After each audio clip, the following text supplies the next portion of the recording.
The Pieces Lie Where They Fell by Evil Humor. Edited and co-authored by Anon E. Mouse Jr. Read for you by My Name is R. Chapter 32. Windbreaker and Vix Lee. Part 1. Windbreaker. After Vittel's little announcement, the Order ponies began throwing cloaks, and then gesturing at the six to follow them. Windbreaker began as he struggled to pull the cloak over himself. It was way too small for his body. Why exactly do we need to do this? He was still scared of the ponies. The horror stories he heard from the hatchery of what they had done were very disturbing, both on and off the battlefield.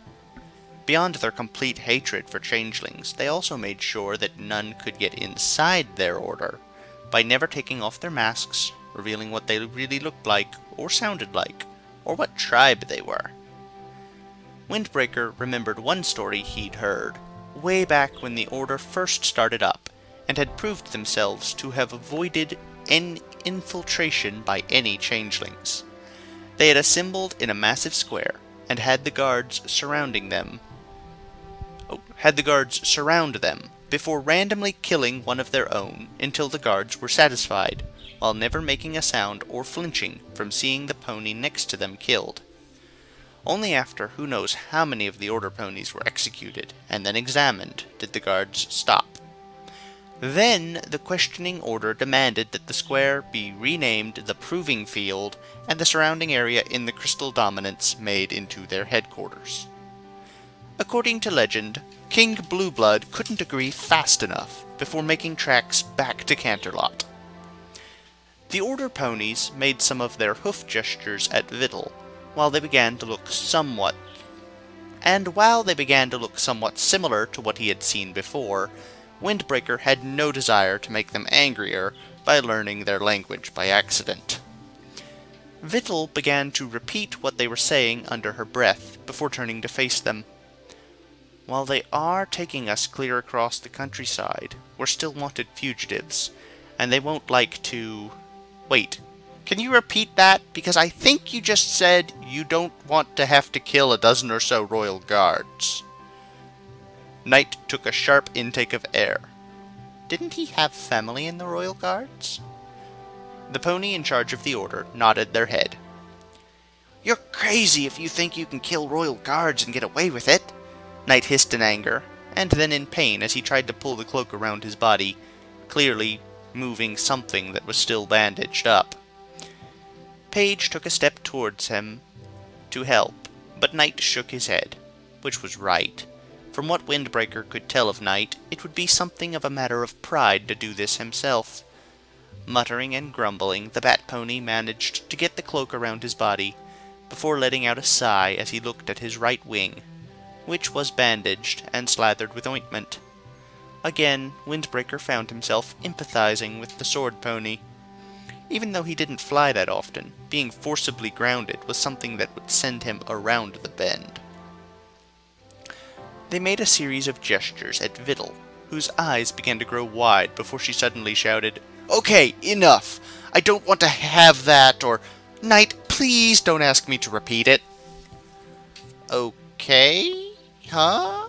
Knight turned his head to see one of them present a book to him. With an annoyed grunt, he took it with his left wing and read the title. The Unofficial Record of Confrontations Between the Questioning Order of Celestia and the Equestrian Guards. Knight blinked as he took in what he just said. Is this actually true? The pony just nodded their head and then patted Knight on the head. The Bat Pony started to snarl, but Windbreaker stepped forwards and shook his head at Knight, to tell him it was not worth it. Oi, I'm the only one that can treat him like that, he growled at the pony.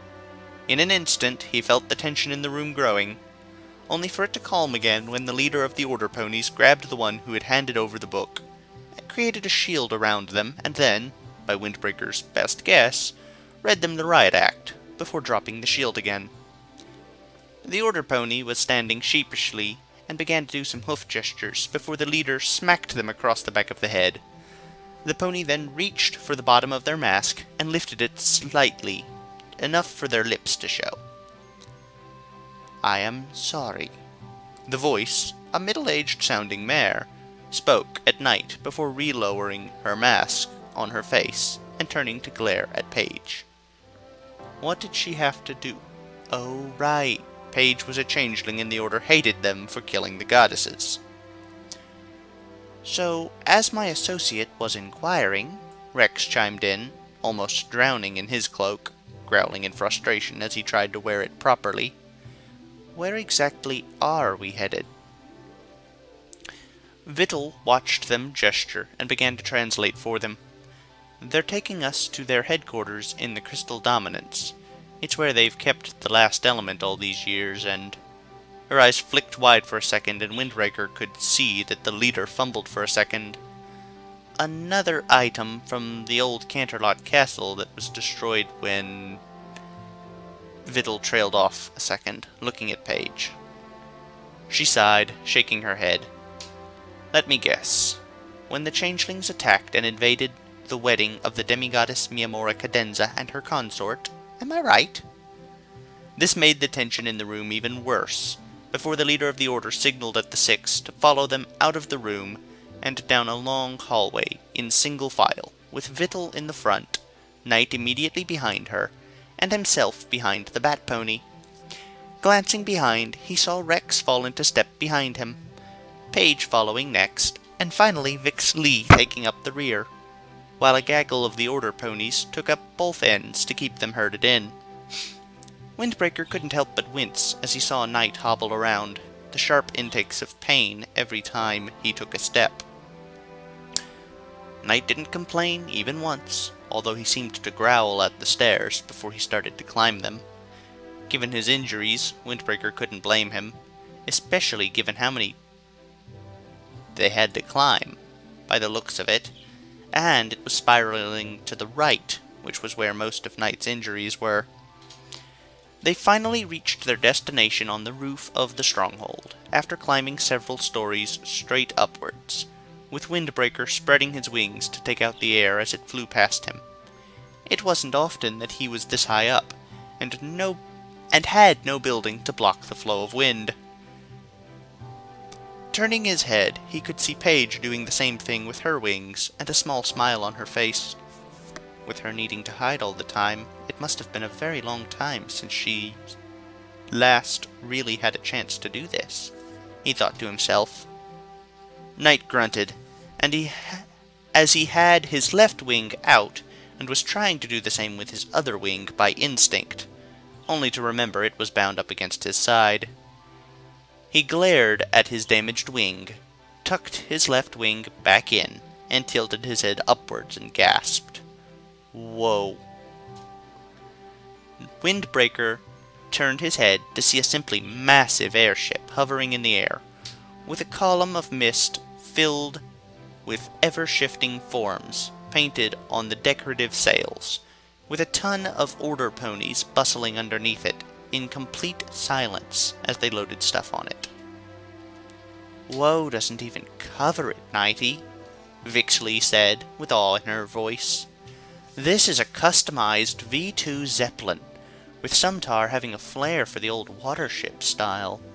You can even see the individualized craftsmanship on the hull of it." The Minotaur walked over to it and stood on the tips of her hooves to see the underside of it. "I think this comes from the Ledra docks, people." Vittel let out a low whistle. "That is impressive. And you say your dad works with these kinds of ships?" "He certainly does. My family has been working on airships for ages," Vix Lee said proudly. "I think my granddaddy worked on this ship. I'm pretty sure I see his trademark on it." She went to examine it closer, but was stopped by an Order pony grabbing her arm and shaking their head in the negative. "Party pooper," she pouted, before shaking her head. "At the very least, you've got to let me drive this beauty." This got all of them shaking their heads, and several actually backing up. "What? What's wrong?" One of them held out a newspaper clip of a skim... Wait, it was them! "Wait, Sumtar took a picture of that?" Vixley shook her head. "Ooh, my dad is going to kill me when he sees this." Wait, how did any tar take a picture of us? I reckon we were going too fast for it to actually happen. Well, they did manage to get a picture of, Rex began to trail off as he looked at the picture and began to growl loudly and tried to snatch it from the order pony, only for them to snatch it back and give it to the Minotaur. Vixley looked at the picture closely and began to laugh, before giving it over to Viddle, who started to giggle. Well, Rex, she said as she gave it over to Wind so he could see what was so funny, I guess you are proven wrong after all. Windbreaker looked at the picture and tilted it so that Knight and Page could see, with the Diamond Dog grumbling off to the side as the order ponies began to load the air. Oh! Windbreaker couldn't hold back his laughter at seeing Rex, of all people, with a big, goofy grin on his face as he leaned across the side of the skimmer with his tongue sticking out, and a somehow visible line of drool leaving his mouth. That is certainly falsified, as I did not do that, Rex grumbled with his arms across his chest, although there was a faint smile on his face. The photograph must have been doctored to slander my good reputation. Rex, you do remember that we are currently Equestria's most wanted, Paige said softly, as she did her best to stifle her laughter. Our reputations are at about the lowest until we deal with this enemy of ours. Right, thank you for reminding me of that, Paige, Knight grumbled, as he put a hoof on the rope ladder and tried to climb it, but his body was holding him back. Although I might be able to get away with it, I haven't seen myself yet, but I don't think I look like me anymore. He stopped and let out a sad sigh. You've picked up one scar, Windbreaker told him, trying to talk some sense into him. And bandages, but you won't have them forever. One scar is hardly going to make you look different enough to not get recognized. Nightblade shot him a look, but the Griffin just shrugged. Just telling it like it is, he said. Besides, look at Paige. Just because you change your outside doesn't mean who you are on the inside is going to be different. Nightblade's face reddened. I see your point, he admitted. Thank you. There was a brief moment of awkward silence as the Order finished loading their ship up before Knight coughed and looked to the side. One scar? He asked, rubbing the cloth covering his face. Yes, Knight, Rex said as he walked over to him. From what I was able to observe of it, while your eye is fine, there will be some scarring on your eyelid and eye. Knight paled at that, his ears folding backwards, before he coughed again, and made his face all noble-like, before turning to face one of the Order ponies that was using their magic to load the airship. Excuse me, but in my current state, I cannot climb aboard. The Order pony seemed to glare at Knight, and was about to make some gesture before Knight continued to speak. My family is responsible for providing a great deal of your metal-based supplies, and once this is all over, I will do what I can to increase our support of your order at a decreased price. This got the lead pony's attention, and after a series of fierce hoof gestures, the Order had retracted the rope ladder and extended a sheet of wood outwards.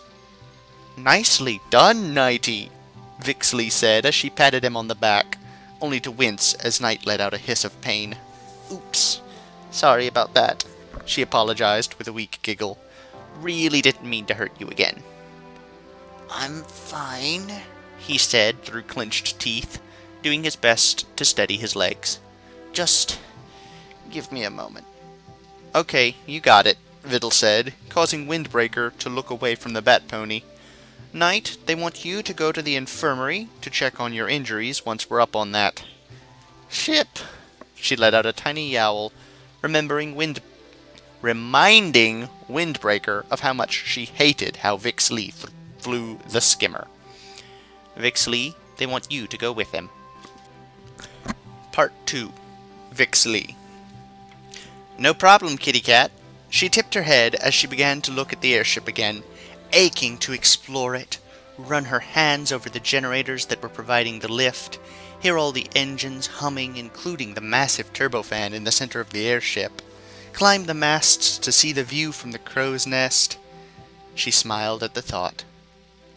But she had to make sure Nighty was okay first before she even attempted anything she just thought of. "Come, Nighty, I think I know where it is," she said as she walked up the red oak gangplank and onto the deck with bustling air ponies. "This seems to be a real standard model, so if I am right," she said as she kept a hand on Knight's side and walked over to the entrance of the hold at midship and trotted down the steps, ignoring any of the order gesturing at her. "Ah, there it is, Nighty," she said, pointing at the door. "How can you possibly tell, Vixley?" Knight asked, tilting his head so he could see her with his one good eye. "The nose knows." She tapped her snout. "I can smell all that medical stuff." She waved her hand and went to knock on the door. There was a clatter from inside, and after a few seconds, the door opened up to show another order pony tilting their head up at her, before looking at Knight. They then waved them in and pointed at the examination bed built into the side of the room. Knight let out a tiny sigh as he walked over to it and started to pull himself onto it, only for the doc to stop him and point at her, then at Nighty, and then back at the table. She blinked in confusion, before realizing why they wanted her here instead of Vittel, who could actually tell what they were saying. With as much grace as she could muster, she lifted Knight up and placed him on the bed, with the guy stopping his squeaking as soon as he put two and two together. The order guy then tried to wave her away, but Vixley simply leaned against the door and began to tap Lady Kabonk against the side of the wall. The doc simply stared at her, before shaking their head and beginning to examine Nighty, starting by pulling back the bandages around his side. Vixley let out a hiss as she saw it was all red. At her reaction, Knight promptly tried to turn his head around to examine it himself, but the doc booped his nose and made a gesture that even she could tell meant to stay still. The doc then took a washcloth and began to wipe away all the blood on his side. "Ooh, Knight," she said as she did her best not to hover around the doc. "Why didn't you say something? That looks rough." "Because it didn't hurt." "Ow!" Knight hissed as the doc sprinkled some disinfectant alcohol on the spot and began to restitch the wound. "Some were grrr," Knight sputtered as the doc shoved a bar of rubber into his mouth before returning to their work. With his mouth full, he turned and glared, but the doc ignored it and wrapped up the wound in new bandages. The doc then began to prod and poke the other injuries, wrapping them up and cleaning and restitching. Knight made a lot of angry squeaking sounds as the doc held out his wing, and Boop instructed him to hold it out straight. They held a light over the scabbing wounds and brought some ointment over, spreading it over Knight's wing. Seemed Knight was fibbing a bit as he let out a sigh of relief with the spread. Even his body was relaxing out, and his tail was all waggy. The doc then folded the wing back to Knight's side and reached for Knight's face. Knight flinched, trying to say something, but the rubber in his mouth was really preventing him from doing anything but squeakies. The doc booped Knight's nose again, and then started to unwrap the bandages around Knight's face, and Vixley couldn't help herself. She had to see how cool Knight's scar was. Finally, after a while, the doc had finished unwrapping Knight's face, and Vixley took in a sharp breath of air, and was impressed with what magic was capable of doing. "I mean, you couldn't even tell the eyelid was magicked back together," she thought to herself as she eyed the wavering scar downwards. Knight looked at her all of a sudden with a manic and nervous look in his left eye, making more squeaky noises for some reason, while the doc was getting very annoyed at him squirming around. The doc finally settled Knight by pushing him flat on the table and smacking his nose before reaching for a small medical flashlight and forcing Knight's eyelid open with their teal-colored magic. Vixley had a few seconds to see the eye before the light made it shrink, but she could see jagged lines all across the eyeball. How did they... She almost did a double take, as Knight was actually able to somewhat follow the standard eye test thingy, following the hoof with his right eye before making wincing sound and shutting the eye tightly as he tried to rub at it with his hoof. The Order pony stopped him and used their magic to search for something in the drawer. Oh wait! She knew exactly what the dog was looking for, and she had it in her pack for just such emergencies. Fumbling around until she reached her emergency case, she pulled out the eye patch to both the doc's and Knight's confusion. What? You never know when you might need an eye patch, Vixley said as she gave the eye patch over to the doc, who put it on Knight. Knight tried to say something, no doubt in his usual posh voice, but couldn't due to the gag. The doc tilted their head at this before using their magic to pry Knight's mouth open wider and yank the long rubber out of him. Thank you, Knight said, rubbing his jaw before looking at her. As I was saying, be that as it may, why do you have an eye patch made for a pony's eye? Ah, you see... Alright. First, for the ending, it kind of makes sense. I mean, she does live around ponies. Having an eye patch in general is probably more surprising than having one for a pony. I've worn an eye patch before. Several times. For unrelated eye injuries. Most of them self-inflicted. I've had some issues. There was a boomerang. There was a coat hanger. I don't remember why it was the third time, which was actually the first time chronologically, which... No, wait, the coat hanger was the first time. I'm pretty sure it's happened more than just those 2 times, though. Yeah. And I don't know if it's always the same eye or different eyes, but I do know that right now, I don't have any eye problems. Despite repeatedly smacking myself in the eye, I see just fine. I don't even wear glasses. Maybe I should. They would help provide armor and keep me from smacking myself in the eyeball, but I don't. Anyway. So, we see the Knight's Order's airship. Looks like a fine airship. I don't think they're going to let Vixley drive. They might let her look around, but there's no way they're going to let her drive. Which is probably for the best. Nice to see the pictures of Rex. That is funny. Yes. Not a lot I have to say on this chapter. It pretty much explained itself pretty well. I did like a little more sight into King Blueblood's history. Yes.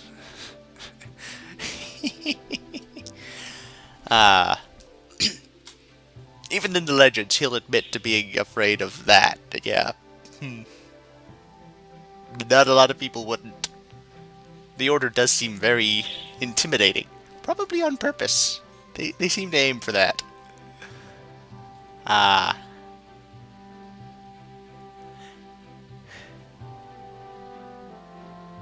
The Order reminds me of a certain other military group that got in conflicts with the main military. I don't think I'm going to name which military group I'm thinking of. I'm just going to say it happens sometimes. Inter-service rivalry that gets a little more than friendly competition.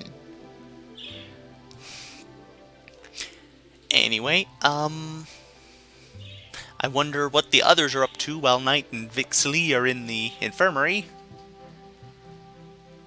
Don't have a lot more to say on this one. I hope you all enjoyed it. I think I'm getting better at reading out loud. That's one of the reasons I do these, is practice. Another being I enjoy them. I do. This is nice. But, you know, there's more than one reason for lots of things. One of the reasons I do this is I like it. One reason is I enjoy having access to this sort of material, so I figured it would be nice to provide it to others. Just trying to be helpful here. And another reason is it's practice for speaking for long periods, which is something I've always had trouble with. Not just in a shyness, don't like public speaking manner, but also in a literal, just read a chapter book out loud. I've had trouble with that. I'm getting better. Good practice. One of the reasons I started writing, again, not the only reason, but one of them was to get better with writing, grammar and such. It's good practice. And it's more amusing than a textbook.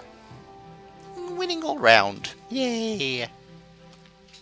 So anyway, I hope you enjoyed this chapter. It's taken a little longer than most, but here it is. I'll see you later. Thank you for listening. Goodbye, everyone. Have a pleasant time.